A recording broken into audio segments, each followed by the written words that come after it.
So I'm Susan Lerner. I'm the Executive Director of Common Cause New York. For those of you who aren't familiar with Common Cause, we are a 40-year-old plus good government organization, and one of the core issues that we work on is campaign finance reform. So I think, actually, I'm quite tickled that this is the second time I've been asked to moderate a panel about how do you raise money to run for office. And my secret agenda is that I hope at the end of this discussion, and for those of you who become either candidates or work on campaigns, that you take the lessons that you learn about how our system currently works and you become an advocate to make it better through campaign finance reform. I'm delighted that we have two very experienced campaign advisors with us here today. We have Ellie Mundy, who is a government and community relations expert, having worked in government and worked on various campaigns herself. And has a significant background, and I think it's fair to say is going to talk to us primarily from the Democratic point of view. And we're also very privileged today to have Nick Langworthy, and you have a longer bio for each of these people in the program, but we're really happy to have Nick. He has a different perspective because he is chairman of the Erie County Republican Committee. And so obviously he is talking to us from a more Republican point of view, but both of them have significant campaign experience, and it's more important that they have real life experience than either party that they come from, because quite frankly, I think the fundraising experience is very similar wherever you are on the political spectrum under our current system of campaign finance. So first I'd like to ask our two panelists, the first question I'd like to ask, everybody knows that it takes money to run for office. If somebody comes to you and says, I am thinking of running for fill in the blank, I'm thinking of running for city council, or I'm thinking of running for a judicial race, or I'm thinking of running for assembly, do you have a rule of thumb, sort of a basic level of money that you feel they need to raise for a particular office? That you say, okay, if you're thinking of running for assembly, then you need to think about raising, and I'm picking an arbitrary number here, really don't think seriously about it. If you can only raise $300,000, you need to raise $500,000. Is that how you start the conversation with them? Well, I think that Senator Grisanti had a very excellent point, which was that he raised $198,000 and was successful in his race, and yet his opponent raised over $1 million. So what I always tell folks when I speak to them about the possibility of them running for office is that they need to do their homework and to find out what others have done, both successfully and not successfully, in the office in which they're interested, because that's really the way that you can tell how much money it is that you need to raise. My own experience in the County Executive Dennis Gorski's race, I was the fundraiser in his first campaign, and Dennis thought we had to raise only $500,000. I thought we had to raise at least $1 million, and we raised $1.2 million in less than 6 months. So it depends upon the office that you're running for, obviously. Just to piggyback a little bit on what Ellie just talked about, in my job, I have to recruit candidates, and I just want to say to start how refreshing it is to see so many people that are interested in the cause and giving back to their community and potentially seeking public office in the future. But you have to have a realistic approach to the race that you want to look at, and what those costs can be most of the time dictated by past races. So if you're looking to run for city council, you have to factor in how many people that you'll need to talk to, prime voters, how much will it cost to have a basic infrastructure to your campaign, your headquarters, Do you have to have paid advisors, or can you do it through volunteers, your lawn signs, phone calls, is it radio or a TV race? Those are decisions that have to be made early on, and that realistic figure has to be in the decision-making process of whether or not you will move ahead and seek that office, because unfortunately, it does cost money to get your message out. We can't, as candidates and political leaders, count on the Buffalo News or the television news to get our message out to our constituents. It really, most of the time, has to be done through paid mechanisms. And having a realistic budget at the outset and as part of your decision-making candidacy is critically important. So when you're putting together that budget, and you're trying to figure out where the money is going to come from, what role does your political party play in your calculations? How much can you count on coming from your own party? As I advise candidates from the very outset, in most cases, some candidates that are first-time candidates come to the table thinking, okay, my local Democratic or Republican committee will give me the money to run this race, and that's not a realistic approach. As a party chairman, it is my responsibility year-round to raise money. It is one of the most tiring, and I find it loathsome process to go through. But it, as the old adage goes, money is the mother's milk of politics, and we have to continually raise money to help further our cause and better our community. So. In most cases, I don't start out with a commitment of resources to the campaigns. What we will provide is an infrastructure for them to help to start raise money. We can share donor lists. We can share, advice. We can help them, connect them with advisors that may have experience raising the funds necessary to get their message out. I think that Nick is absolutely correct. You really cannot depend upon any party to raise the money that you're going to need for the campaign. I always tell people, however, that unless they're actually willing themselves to spend 2 hours every day, Monday through Friday, on the phone, calling people, asking for money, that they have to make that commitment in order to be successful in their effort. Because believe me, fundraising, as Nick just said, is almost loathsome. But you have to do it, and the candidate is the best person to make those telephone calls. You can have somebody else follow up those telephone calls.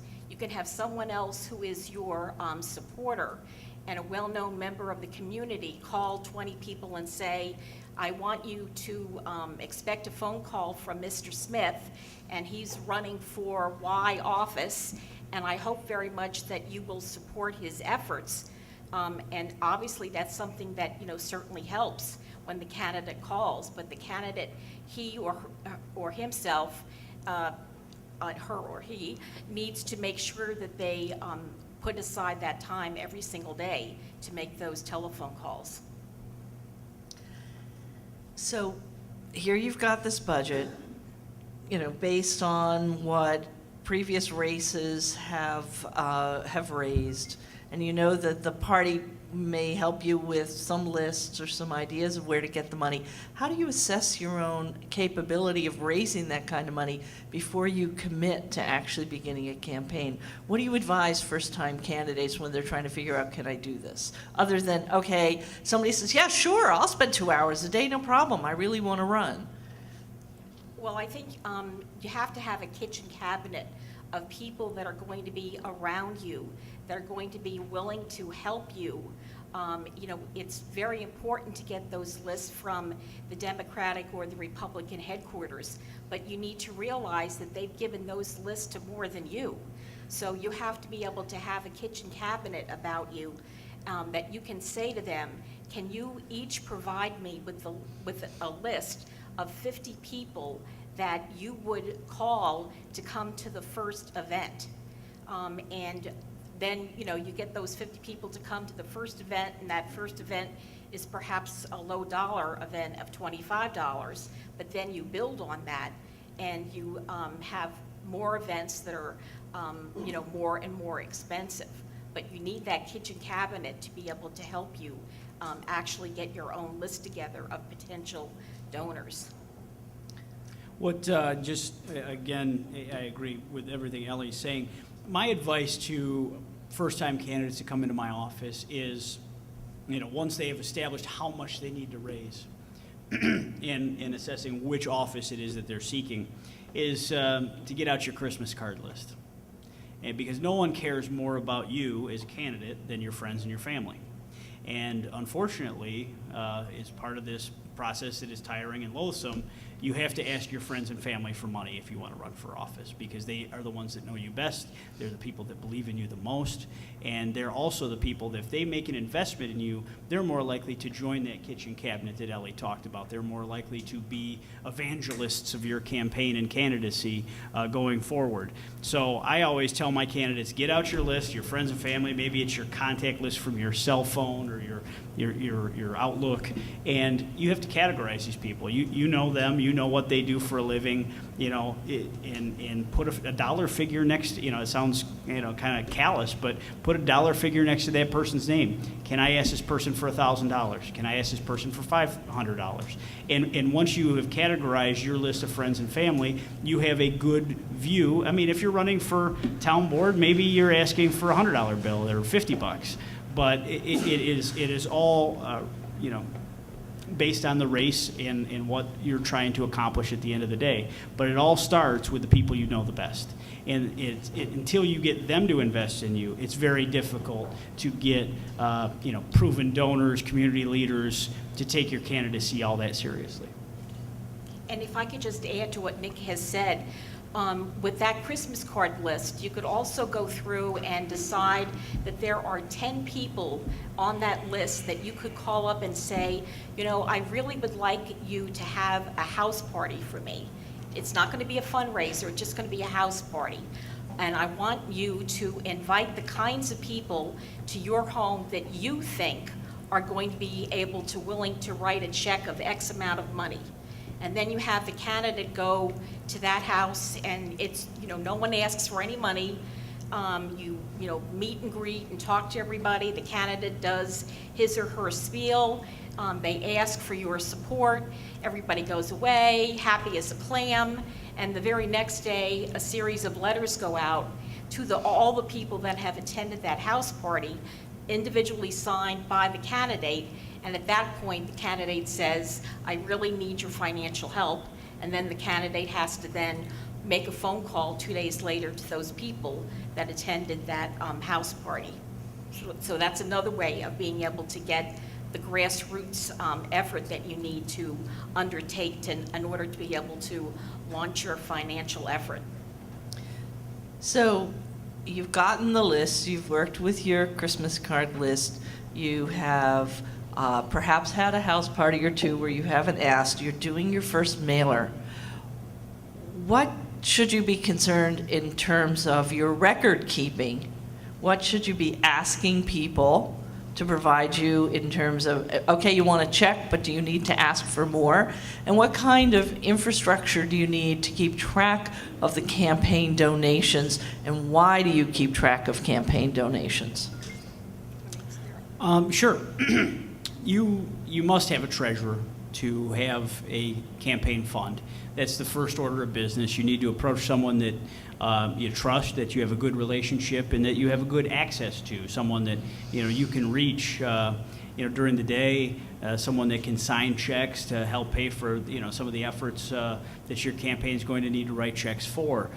Record keeping is essential because we do have a burden, and it's a necessity of campaign finance filings. And if you're running for either local office or state office, you're going to have to file with Albany your campaign finance disclosures, and there's a schedule of maybe 5 or 6 times during the course of the year where you're going to have to disclose who gave you contributions that are under $99 per head. And you also need to know how much can I accept from any one given donor. That's a very critical piece of information to know. So if you're running for countywide office, that number is somewhere near $30,000 per person.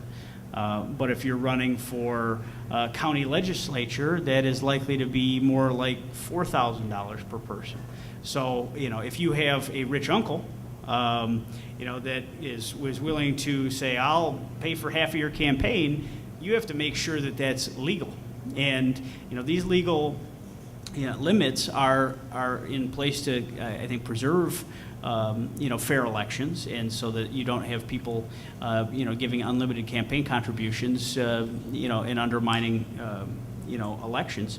So getting that treasurer that is going to be an organized person that is able to keep track of the contributions and make the filings happen on a timely basis is really important. Plus, it's going to work hand in hand with your budgeting, because if the contributions aren't organized and accounted for, things get lost along the way, and you could find yourself overspending, and you've created a debt to your campaign, which you are ultimately responsible for. And I can just add to what Nick said, all of those reports that go to Albany become public record. And in one campaign, I can't tell you which one, we received a contribution, and it was significant. It was from someone that the candidate did not want to be associated with. And so I had to write a letter for the candidate's signature, and I had to send back the donation.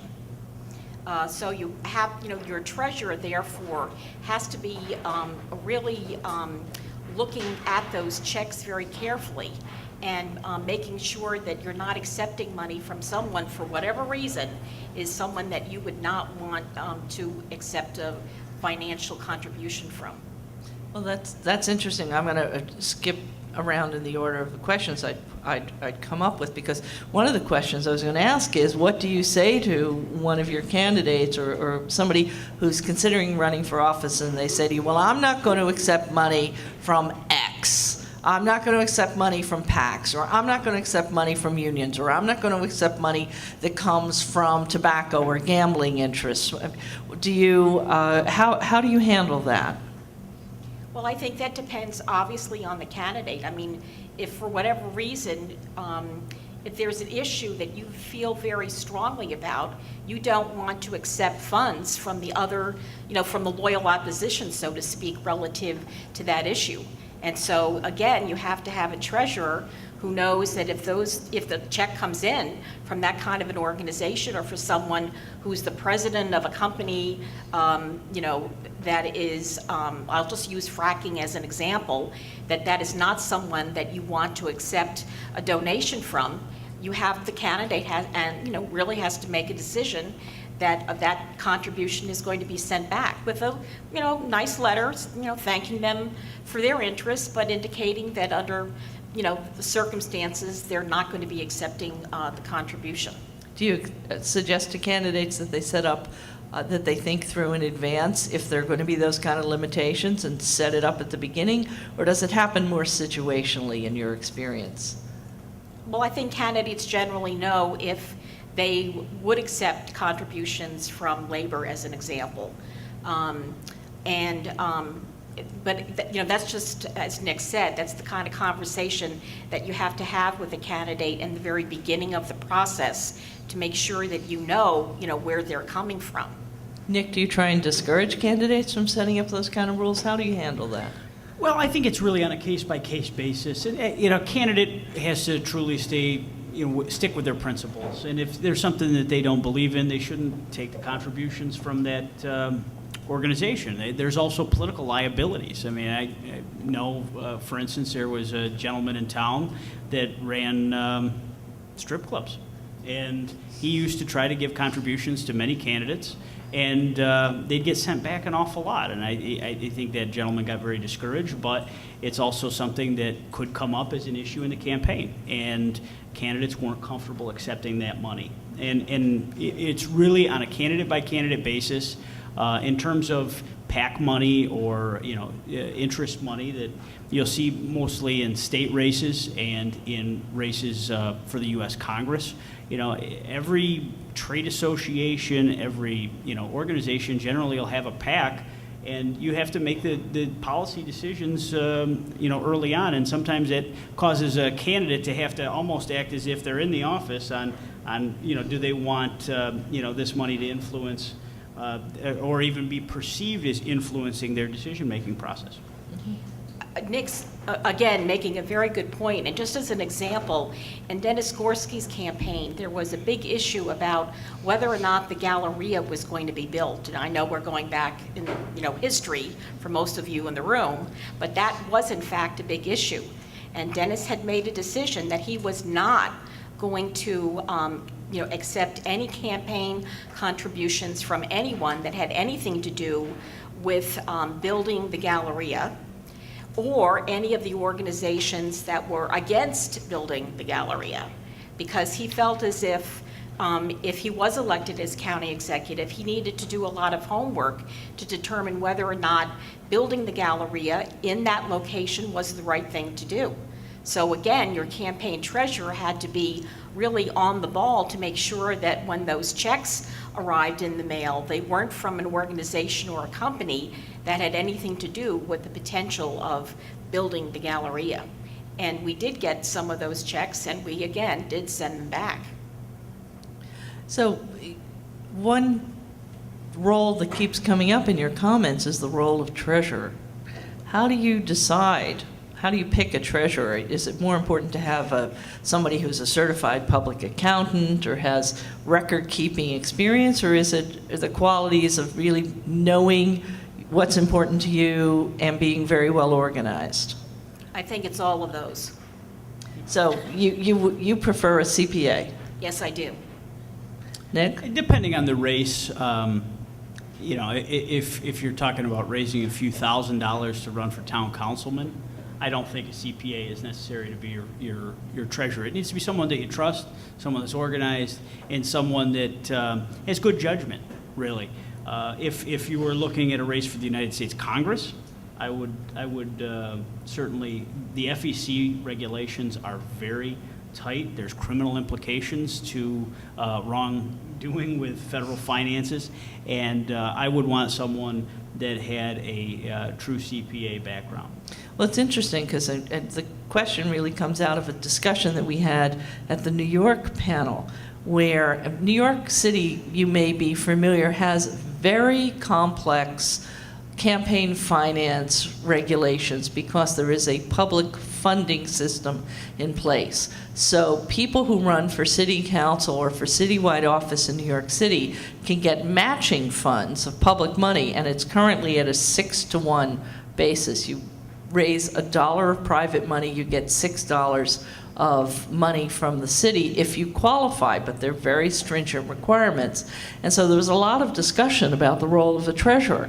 And interestingly enough, it was somebody from the Campaign Finance Board who said that the best treasurer he was aware of was in a city council race, and it was the candidate's father, who was not a CPA, but who was a very well organized gentleman who was a very strong person who was able to say to both the candidate and to the staff, no, you can't do it that way, and to basically say to the campaign staff and primarily volunteers, here are the pieces of paper you have to keep track of. And so this gentleman was making the argument that it's almost the personality more than the professional background, because so much hinges on the treasurer.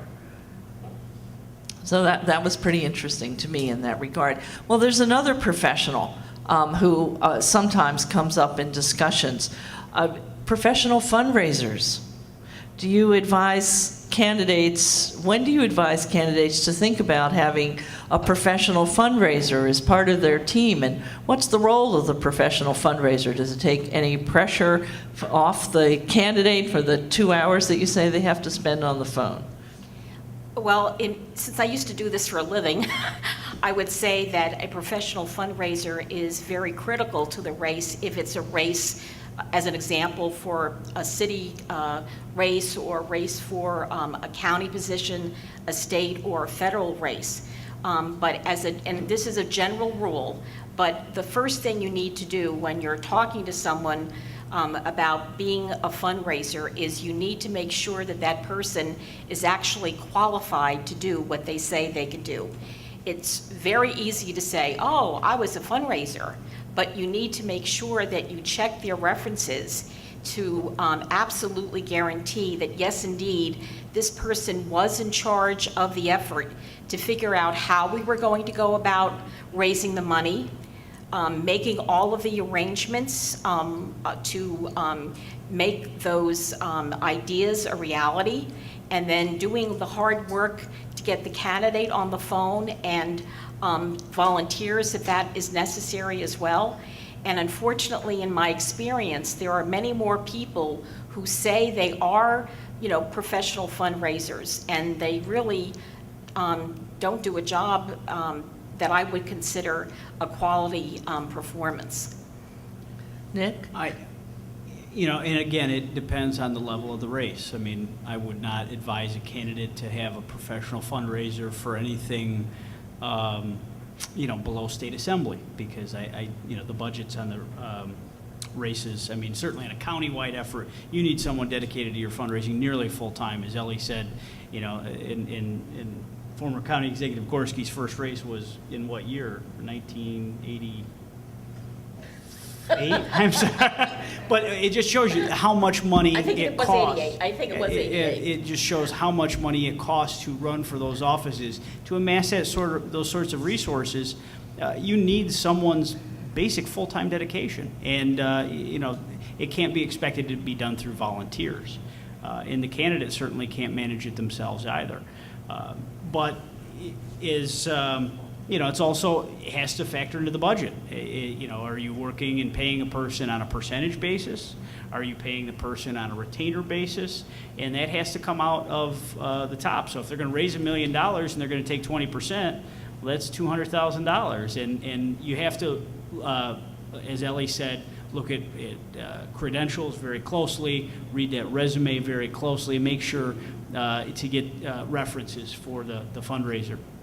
If you're a candidate for the Congress, you may have to hire 2 finance consultants. I've been very active in my past, portions of my career. I worked for Congressman Tom Reynolds and then Congressman Chris Lee. That district spanned Buffalo, Rochester, but then with a sitting member of the Congress or a congressional candidate, you have a Washington finance component to this, to these races. So you would have a finance director that would hopefully have contacts in both Buffalo or Rochester, or you may have to split those responsibilities between 2 people because the person has to have their the phone calls that they make have to get returned. If you have someone that can't get people to call them back, odds are they're not an effective fundraiser. The Washington PAC fundraising is also, it's an acquired talent. It's all about the Rolodex that consultant brings to the table, and are they worth their salt in the retainer or percentage that you're going to have to pay them, because those dollars are very precious to your ultimate goal of winning this election. So if you're overpaying for consultants, it's going to ultimately hurt your efforts at the end. So what about somebody who comes in and says, I'm really interested in running for office. I'm not so worried about fundraising because I can write a big enough check to loan to my campaign to get going. It's not, isn't that a good enough way to start? What do you say to somebody like that? Well, I have never had that experience. But if I did have that experience, I would indicate to the candidate that although it's important for him or her to write a check, I think it's also important for them to know that they need to, in addition to their own funds, they need to raise funds as well. But I think that Nick has had more experience in that area than I have. What are you trying to say, Ellie? I've certainly encountered candidates that wanted to just pay for the whole race themselves. They didn't want to ask their friends for money. The people that have been successful in life and have personal resources that they would like to put in. it also can really backfire on a candidate, because every dollar you raise is an investment. It is someone else that's dedicated themselves to you as a candidate.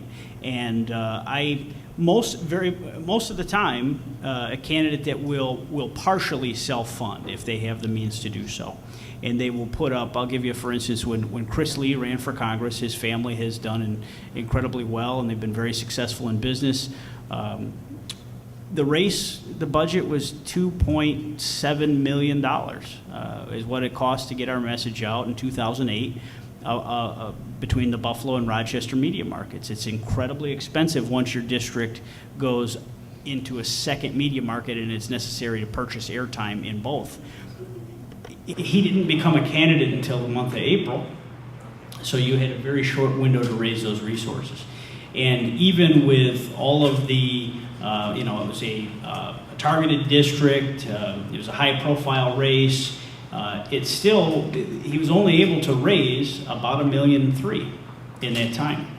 So, the rest of the money came out of his pocket, and that was a dedication that he had to make early on, that he would put his personal resources on the line. A candidate will likely not recoup that money, although they can, consider it a loan to their campaign. But I would say 98% of loans to campaigns don't generally get paid back. And in fact, in federal races, if a candidate self-finances and categorizes on the reports as loans under the new regulations by the FEC, 30 days after the campaign, the loans are canceled for everything over $250,000. So they can continually carry over $250,000 as a loan that they can ultimately pay back piece by piece if they're long-term incumbents. But if, in this case, Mr. Lee spent about $1.2 million of his own money, all the $1 million was gone at that point. But he was a member of Congress. Right. So we've talked about being willing to put 2 hours a day aside. We've talked about Christmas card lists. We've talked about asking your friends. What's the emotional fallout from the amount of money that you have to raise? What does this do to your relationship with your family and your friends? Well, let me just say that you have to have, as they said in the first group of speakers, you have to have the fire in the belly. You have to know that this is what it is that you want to do, and that you are willing to do the work to make it a reality. And so when you get on the phone with Aunt Fanny and say, Aunt Fanny, I am running for whatever you're running for, and I'm doing this because, and you have a very brief description of why you are running for that particular office, you need to ask for the sale. You need to say to Aunt Fanny, could you consider writing a check for X amount of dollars? And one of the things that I wanted to make sure that we discussed is what happens when that person says no, okay? And that does happen. What I always suggest to candidates is they thank the person for taking the time to talk to them today, and then the next day or the day after, they get, again, a personal note from the candidate enclosing some campaign literature and basically saying, I appreciate that we have a different point of view on a number of issues, but I just wanted to make you aware of my overall effort, and I appreciate your time and effort in talking, your time in taking my telephone call. Now, as the fundraiser, okay, those people will get another invitation to another event. And it will then, in my this is what I would do, okay? I would then get on the phone with Mr. Smith and acknowledge the fact that yes, he spoke to the candidate, and yes, he said he was not interested in, making a donation to the campaign, but I wanted to make sure that he received the information, and that if he had the opportunity to take a look at it, we hope that he or she might consider making a donation. So if someone tells you no, that doesn't mean that you can't go back to them later and ask them to reconsider their position. Nick? I can't necessarily speak to an instance of family disappointment, but really, there are a lot of hard feelings in fundraising. Buffalo is one of those towns where you get a lot of donors, proven donors, that play both sides. So, as I read the opposition filings, I see a lot of my own donors on those filings. For instance, Mrs. Hochul, who I know was here earlier, since she went to office, many Republican donors have decided to start contributing to her campaign. We'll have a candidate, coming out of this primary very soon. That person's mission is going to be to try to bring some of those donors back and make them double down and maybe hedge their bet. It's something that, I urge people not to take too personally, but I've seen that toll taken on candidates where they see someone they may have done business with, or someone, that they thought was a personal friend that chose not to donate to them, but then they show up on their opponent's filing. Politics is hardball, and you have to have a thick skin, and you have to be willing to take it on the chin, to put yourself in the arena. And again, today's a first step for many of you, and I salute you greatly, but this is a tough business. How about the situation where you've got a circle of friends and they've all written checks to you, say 2 or maybe 3 times, and then you're at some gathering and you see those folks see you and they head for the door because they don't want to be hit up for donation number 4? Well, this takes its toll on circles of friends. This takes its toll on the candidate, the family. Putting yourself out there as a candidate is a huge sacrifice that you're making. You're essentially, for a large office or even a small office, putting your life on hold. Even if you're running for, town board, odds are you're spending your evenings knocking on doors until it's dark, because you have to meet those voters, and that it takes its toll on your family and friends, and you continually, you can get the reputation with your friends very quickly that you're of a one-track mind and that you're only calling me for money. And you better be of a one-track mind when you're running for office, quite honestly. Otherwise, you're not going to make it. we have Governor Romney come into town here in a few weeks, and I know there's some people dodging my phone calls because I think they know what I'm calling about. So let's talk about 2 situations. One, let's talk about the situation where you're running for office in a district that is not very capable financially, a poor district. How do you deal with that? How do you go to constituents who don't have a lot of disposable income, they don't have a lot of extra? Should you not approach those constituents for donations? Should you focus your fundraising outside of the district where you think there might be money? How do you advise people in those districts? Well, there are lots of different ways to overcome that. Let's just say, for hypothetically, that you're going to be having a fundraiser and it's going to be $25 per person. And you think that that $25 per person is probably the limit to the majority of the people in your district financially, that they're going to be able to afford one check to you for $25, okay? What you do is you set up teams of people, and each one of them calls 10 of their friends and gets 10 of their friends to come to the event and or write a check for that $25. That's one way of doing it. The second way of doing it, and as Nick has said, is you go to your opponent's records and find out, who has given money to your opponent, and you go to those people as well. And you can also go to companies that are in the district that have, they might want to have a seat at the table relative to the office that you're running for, and you make sure that you send invitations to the presidents of those companies as well. And relative to a congressional district, a congressional race, which is completely different, Companies many times have events and they invite their own employees, and their employees actually write the check that then goes to the candidate.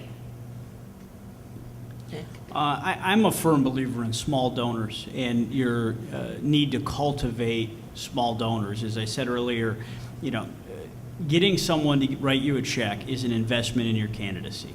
And that cannot be overlooked. And I think I've watched some candidates fail when they didn't think that was worth their time, that they only wanted the big bucks. And they only wanted fundraisers that, had 4 figures on the check. And that was a drastic mistake. Engaging the grassroots and getting someone that can write you a check for $15 or $20, that money means likely a lot more to the person writing that check than the $5,000 that comes out of a multimillionaire's bank account. And them taking and making that sacrifice to you makes, gives them buy-in. It's like they're a stockholder in your campaign, and they're likely to not only help you, at that event, but to go on and go door to door for you, to tell their friends about you, and to continue, being that echo chamber that your campaign needs to get its message out. I don't think that you as a candidate should focus necessarily on the geographic boundaries when you're raising money. If you know the person, if you have access to the person, if you think that they're capable of writing you a check, you should put them on your solicitation list. Most of the time they are going to write the check because they believe they believe in you as an individual, and they believe it's an investment in good government. I'm really thrilled to hear Nick say that. As a campaign finance reformer, one of the things we talk about is ways in which to ensure that the small donor is not overlooked. So after this, Nick's going to be getting a phone call from me. I'm sure he's real happy about that. But actually, I'm looking forward to a good discussion with him. Other last question I'd like to ask, challenges that you've seen, or do you feel that there are particular challenges which female candidates face in raising money? Has that been your experience? Well, I personally have worked for more male than female candidates. But yes, unfortunately, I think that it is more difficult for female candidates to raise money. It's the reality of the situation in which we find ourselves now. However, the principles remain the same, and sometimes you just have to go that extra mile, make that extra telephone call, make sure that you're doing absolutely everything that you need to do if you're a female candidate to make sure that you're successful. And I believe that, as Congresswoman Hochul said earlier, Senator Raff said earlier, when you look around relative to the number of women elected officials, not only in New York State, but across this country, we definitely need more women elected officials. So you just have to keep plugging away and do your job, and really, if someone's going to tell you no, you just go on to the next card and make the next phone call. I don't, in my experience, I don't see a difference in ability to fundraise between male and female candidates. Oddly enough, almost every professional fundraiser I've ever worked with is a female. And I believe that females are very good at raising money. And it is Senator Rath, working for Congressman Tom Reynolds, who was an ultimate political animal, came up through all the ranks from town board to, he was county legislator, county Republican chairman, went to the state assembly, went to Congress, was a leader in the Congress, and now is retired. But he told me that Mary Lou Rath taught him how to fundraise. And I think that says an awful lot as someone that also has served in the various levels of government, that she was very good and very skilled at that. I also agree we need more women involved in government and politics.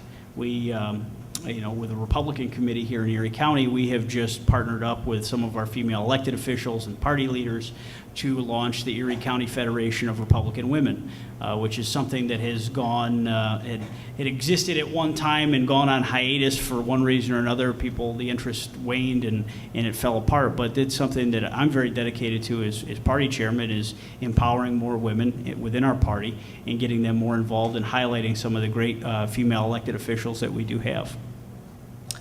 So I think we've tried to paint an accurate picture. It's not easy to raise the money, but every single person who has been elected to office has been able to do it. So we're not trying to scare you off with large figures or some of the difficulties. We're basically hoping that when you decide to run for office, which we hope a lot of you will decide to do, you have a clear, realistic view of the challenges and you're going to be up to the task. So with that in mind, we'd like to open the floor for questions.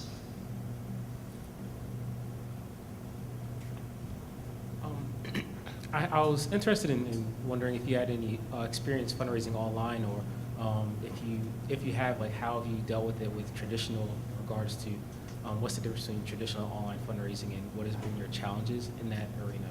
I'm sorry, I couldn't hear you. Could you repeat that question? I was interested in your view on online fundraising, and what are your views between online fundraising and traditional fundraising, and what are the challenges between the two?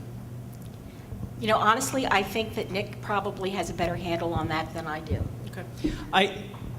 Locally, I can't really chalk up any success to online fundraising. Obviously the greatest example of online fundraising success is President Obama in his first run for the presidency. I mean, it was a phenomenon how well he did, but in that came through small donations in people around the country that maybe never gave a donation in their lives, but were inspired by something they saw on television, or through his successes in the primaries to join the efforts, and he grew that. I believe that online fundraising is more movement driven, and the Obama 2008 campaign was a movement, not just a campaign. On the other side of the aisle, where I'm obviously much more comfortable, Scott Brown in Massachusetts. Obamacare was on the front page of every newspaper for months, and Scott Brown was the Republican candidate against Martha Coakley in Massachusetts, and watching that race got nationalized, as special elections often do. The race became about a single issue, a single piece of legislation, and people around the country went to this archaic website that Scott Brown had as a candidate that, running statewide in Massachusetts is about as successful a proposition as running statewide as a Republican in New York. And but that had that donate button. And every time that, on Fox News or MSNBC or whoever else, they were raising $1 million a day for that race in the waning days of that election, and Brown ultimately pulled off what was perceived as an impossible effort, largely because of that online fundraising. But it was once it became a movement. In my personal experience with the Republican committee, we have online donation capability. It's basically for the ease of donors, if they want to put it on their credit card, if they want to take it out of their debit card, and basically it's caused me to have to, pay administrative fees for getting the same money that you'd get anyway. Questions? Bernie, what are you running for? President. I heard you say, and I just want to clarify something to make sure I'm clear on it. You mentioned if you have friends, family, folks that that you don't hesitate in contacting them and asking them for donations, and that could be anybody all over the country, if I understood you correctly. I've seen candidates criticized in the media by their opponents for accepting donations from outside of the district or outside of the area.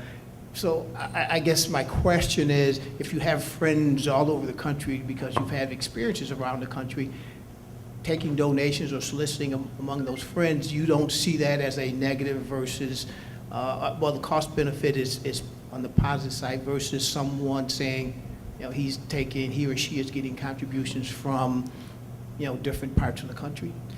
I think that you have to, if you're in a high-profile race, you want to make sure that not all of your money is from outside of the area. For instance, there was a federal filing due yesterday. One of the candidates for Congress in the 27th district has raised some funds, not much, but nearly every donation is from out of the state, not even out of the district. I believe that becomes a political liability. It's his friends that he's dealt with. The candidate's David Bellavia, and he was involved in veterans organizations around the country. He's got checks from Virginia and Massachusetts and New York City. At that point, that doesn't show local support. And if you do have friends outside of the area, for one, you need the money to get the campaign off the ground, and you have to ask. That is something that is a calculated risk, though. Do I show enough local support where someone's not going to blow holes in my candidacy that he's only backed by out-of-towners that are they a special interest? Are they, a group of people just trying to do a local power grab here? So those are all decisions you're going to have to make. And another thing just that kind of rolls into that is, kind of calculating your average contribution. This is mostly something that's discussed at the federal level in a congressional campaign, but you always want to show small donors as well. You don't just want to show a whole page after page after page of your filing, just max out donors, because from the public's perspective, that just shows that you have rich friends. Not, because $2,500 is something that a lot of average people can't afford to do. And you also want to have whether it's a direct mail campaign asking people for $20, $25, having a small barbecue that's $30, having those small donors mixed in also brings your average contributions down and shows more of a grassroots approach to your fundraising as well. I'd like to very much echo what Nick said. As the person who gets the call from the press, asking to comment on the fact that this particular elected just got tens of thousands of dollars, and they're all from Florida gambling interests or whatever, or hotels down in Florida. It's the balance. You're going to have supporters from a lot of different places. And also as an organization that does a tremendous amount of analysis of campaign contributions, issuing reports about that.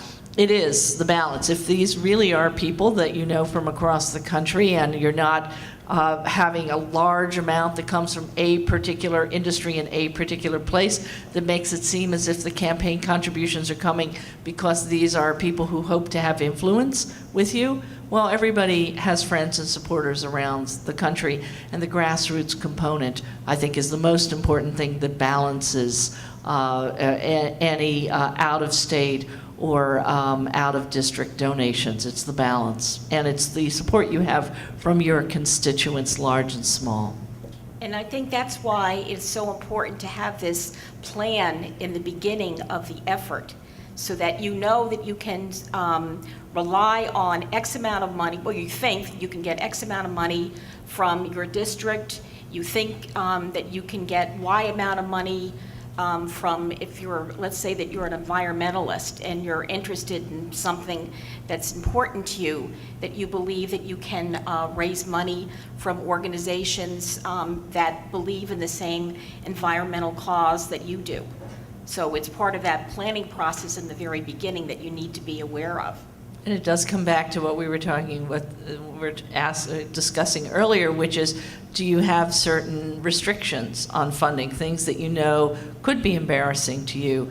If you had a significant amount of money from a particular source, you make a determination, I'm not going to accept money, and then if it turns out, as sometimes happens, that a check slips through, you can send it back. But I can promise you that the press in particular will be crawling through all of your donations if you're in a high-profile race, looking for something they can take out of context and isolation and call Susan Lerner and ask her to say something smart-assed about.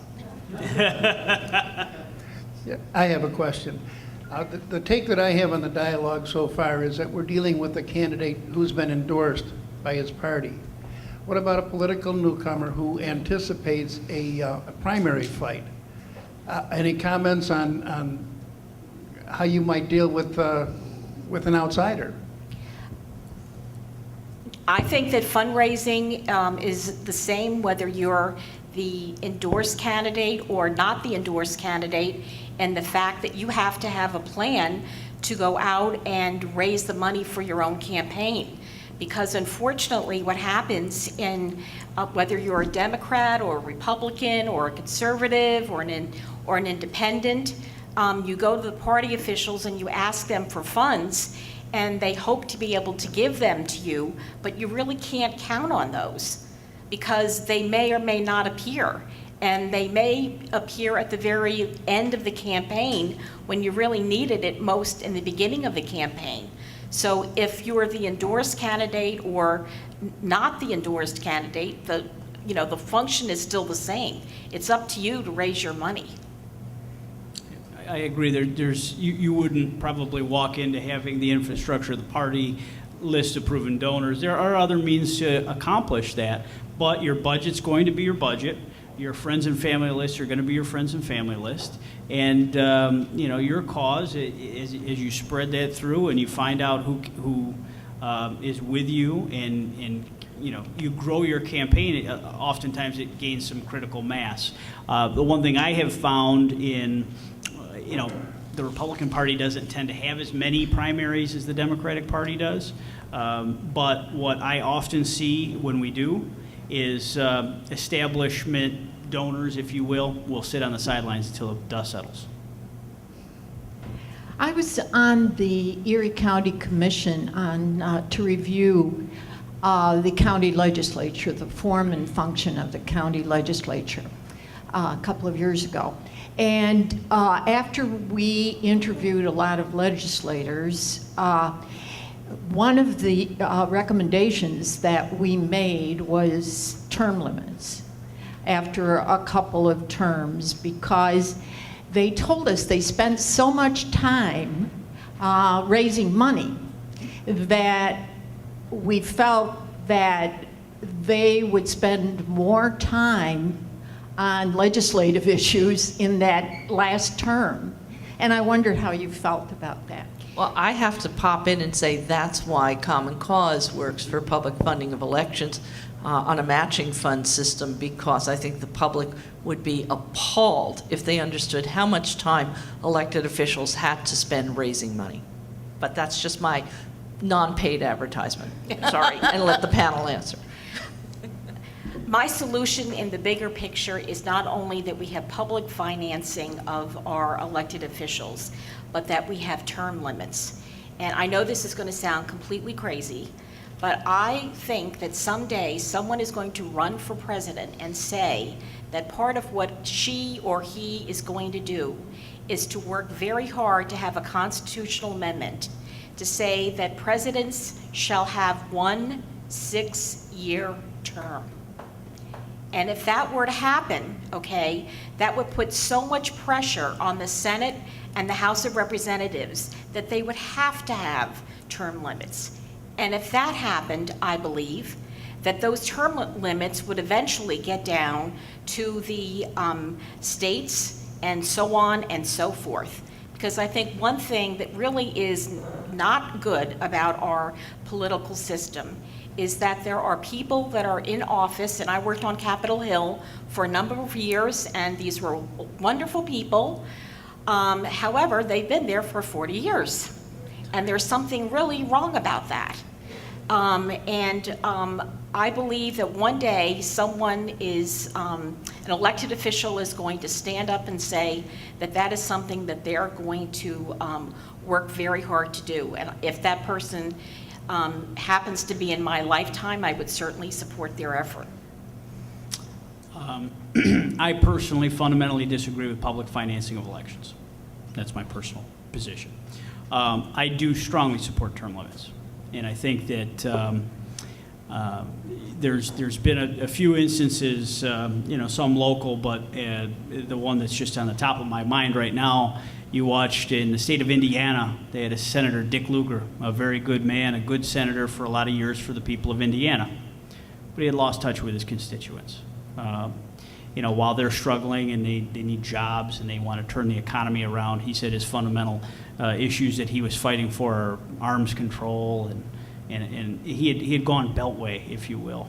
He had lost touch with reality in terms of what regular people in Indiana were involved in, and he was defeated in a primary. He had been there. He was running for his 7th term in the United States Senate. I don't think our founders believed that people would make a lifetime career out of serving in the U.S. Senate. When they first, put our Constitution together, the senators were appointed by the governors in the state legislatures, not even directly elected. So I greatly doubt that they believed that this would be a vocation for politicians. This senator was so brazen that he hadn't owned a home in the state of Indiana since, I believe, 1978 is when he sold the house. And it became a real issue because he clearly looked so out of touch. And some of the media tried to spin it as the Tea Party took out a centrist. No, it was a man that had stayed too long, overstayed his welcome, and this is why we need term limits. 3 terms in the U.S. Senate would be 18 years. In California, they just adjusted what was the shortest term limit situation in the nation through an initiative process where you had 2 terms as the limit, and in the lower house, that meant you could serve in the assembly in California for only 4 years. The voters have gone back and adjusted it, so now you can serve up to 12 years in one house. Nationally, at Common Cause, we have a policy which is hostile to term limits, in all honesty. I'm working to get that changed, and I think that somewhere in our current political reality, a term limit of between 12 to 15 years in a house is probably the sweet spot for term limits. I mean, I personally believe if you can't get it done in 10 years, you're probably not going to get it done in 12. So I think Albany would be a lot cleaner place to be, and a lot better service to the taxpayers of New York State if there were term limits in both the Assembly and the Senate. This question sort of segues into term limits. I'm somewhat of a political junkie. I don't run for office or anything, but I'm always sick of the primaries in a way because it's just, it seems like it's never ending. It's almost like baseball season. It seems like never to end. Is there any ever thought of limiting the primaries and in national races mainly? I'm not talking local, but in national races, because like I said, I don't even listen to radio anymore because it's just, well, I can't. I just can't. I believe the 2008 presidential primary system where both parties, there was not an incumbent president or vice president seeking the presidency, and that kind of is a special recipe for long campaigns, and because the incumbent generally will shorten the race because they won't want to be perceived as a candidate for office more so as the president or the vice president. That race was exhausting. And it started really, I remember in December of 2006, candidates were declaring on Meet the Press and other ways for the presidency in 2008. And you had 2-year campaigns where, ultimately Barack Obama and Hillary Clinton fought it out until June of 2008 before Hillary finally bowed out of the primary. That took its toll on the voters all over the country. This year, it seemed long with the Republican primary process because debates were on cable news constantly. I mean, they had like 35 debates between all these candidates, and the field just kept narrowing. I think they probably debated too much so that none of the debates were overly substantial, and they didn't really. I don't think it did a very good service. To the voters. I also, this is a little unrelated. I wouldn't be opposed to a limit in terms of when they should start and when they should end. But I also, that's kind of the Canadian system where they have a very short election cycle. I also don't know that that gives enough time to travel the 50 states. But the one thing I am a strong proponent of is changing this ridiculous system that we have in place that says Iowa gets to pick first and then New Hampshire second. I'm sorry. This should rotate. We should have different portions of this country represented early on. I mean, just because you went to some podunk diner in Iowa doesn't mean that you have, the whole country behind you, and so much of it is fundraising. And who runs out of money first? Presidential campaigns don't end, they just run out of dough. Can I just say something that's sort of off the record, not off the record, but off the mark here? The cameras are rolling, so there's nothing Okay. Right, no off the record. I think that it's so important. Nick and I are from opposite sides of the aisle or spectrum or whatever you want to say. And yet Nick is someone that I have known on the telephone more than in person, but he's someone that I respect and admire. And I think that it's very important for those of you that are running for office to always remember that you will have opposition from the other side of the aisle. But that does not mean that you should not sit down and talk to them and figure out if you can't come to a solution to a problem. Just because you're a Democrat or a Republican or a conservative or a Tea Party person or an independent, that doesn't mean that you shouldn't spend the time to get to know your colleagues, whether it's on the town council or the county legislature or the assembly or the Senate or so forth. Because once you get to understand where that other person is coming from, that is the first step in being able to find a solution to those very complicated problems that are facing our country. I can't help but take this opportunity. This is a very politically aware crowd. How many primaries are we having in 2012 in New York State? Who's got the answer? Three. Okay. Do you know the dates? June something. Okay, guys. And September something. I rest my case. It's June 26th and it's September 13th, which is a Thursday. How many people are going to vote? I have a headache.